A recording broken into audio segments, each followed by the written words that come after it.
बौद्ध सहर उपकंठ रईठाणी छकठारे एक सड़क दुर्घटना घटी जाइछि। एही दुर्घटना रे टोटोसिंगा ग्रामर आरती झांकर नामक जने महिलांकर घटनास्थल रे मृत्यु होइछि। सूचना अनुसार आज सकाळ प्राय 9 घंटा समय एक बाइक राईठाणी पटु जाउथबा बेले छकर बुलाणी ठारे बाईपास जगदीशपुर पटु आसुथबा एक डंपर सहित मुहांमुही धक्का होइथिला एवं दुर्घटनार मात्रा एते अधिक थिला जे डंपरटी बाइकटी को धक्का दे घोषाड़ी ने भारसाम्य हराई रास्ता तलकू ओलटी पड़िथिला, जहा फଳରେ बाइक रे बसिथिबा आरती झांकर को घटनास्थल रे ही मृत्यु होइथिला। वर्तमान अधा घंटा पूर्व एक्सीडेंट है फायर गाड़ी आसिक नहीं गला।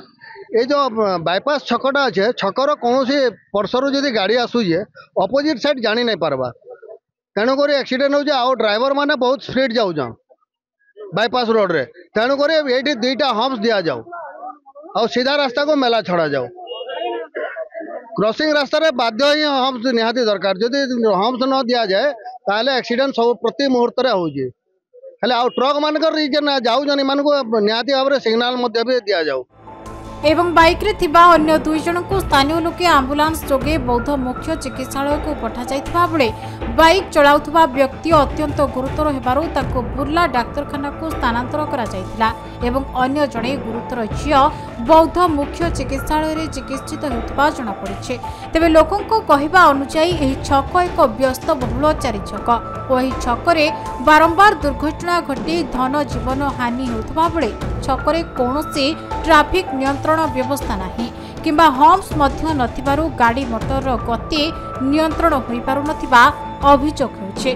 तेणु स्थानीय लोके उत्क्षिप्त होई रास्ता रोक करबा सहित ई समस्यार समाधान पई प्रशासन निकट रे अभियोग करिसेंते। आज्ञा एपटे ब्रेकर ना इपटे सेपटे ब्रेकर ना क्यों पटे ब्रेकर ना कि ना गाड़ी सेपटे आइले देखा जाऊ ना कि एपटू गले देखा जाऊ ना आज्ञा एटा गोटे ब्रेकर लगा जाऊ ना गुलाई छुड़ा करा जाऊ।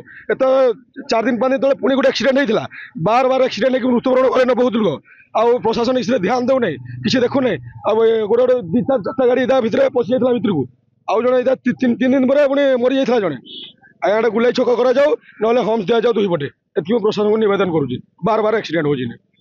बौद्धर जयानंद मिश्र रिपोर्ट खबर ओडिशा।